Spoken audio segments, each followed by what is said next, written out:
create prosperity wherever she is and through her into her economies and rescale economy as the case may be.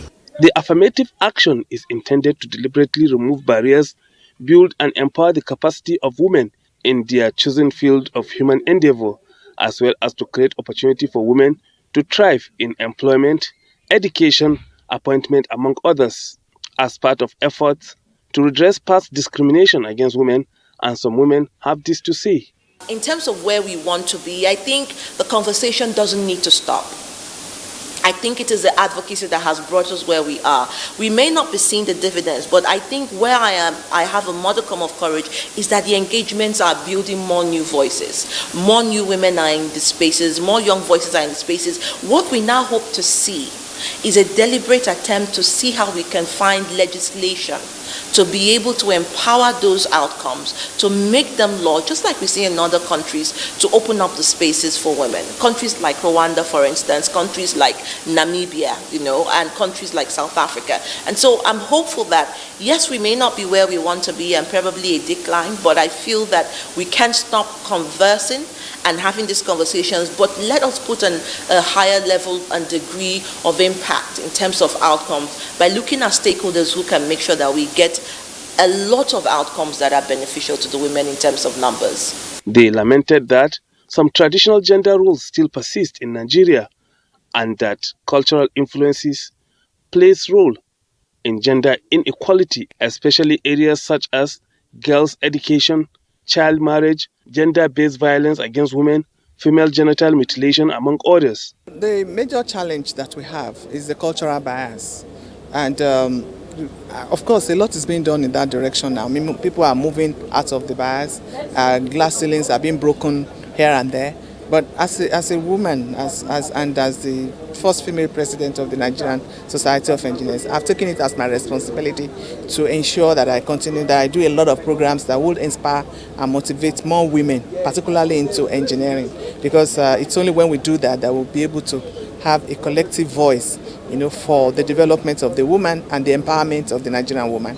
Stereotyping is the biggest issue. The stigma is the biggest issue, because then there is this absolute ideology that a woman who is a leader or in politics cannot make a good home, that she will not become a good wife, or she cannot probably have time for her family.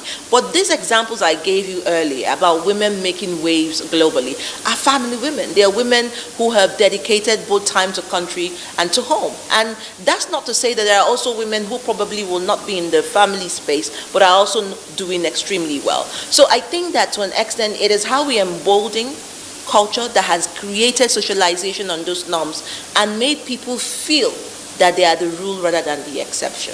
Comes to gender-based violence for women with disability, even for the influx, as it were, here in the capital city, so much migration that is bringing to us women, young girls, all kinds of socially challenged scenarios.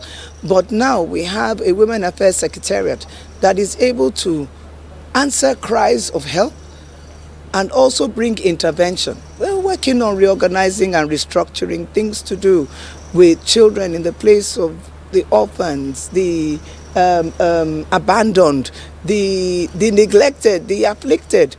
On the way forward in ensuring women are deliberately carried along for sustainable national development, these women share their thoughts. Every woman must see herself as the driver of that change and that demand that she wants to see and that she wants to call for. If you want to see a difference, become the difference you want to see. If you identify a gap, become the one who goes to bridge the gap. People would say 50% is a lot, but let's even start for 35% affirmative action, which has just been the call. The National Gender Policy as revised has also spoken on 35% affirmative action. That is a national document. So the presidency should look at revisiting that conversation and implementing that across the MDAs, and not just in politics, but also in the commissions. Training, particularly catching them very young, because we have to take the campaign to the grassroots, maybe right from primary school, ensure that the girls are exposed to good education in science, technology, engineering, arts and mathematics. And then we create an enabling environment for them. Also invest in whatever innovations they have. They called on stakeholders to imagine a gender-equal world, free from bias, stereotype,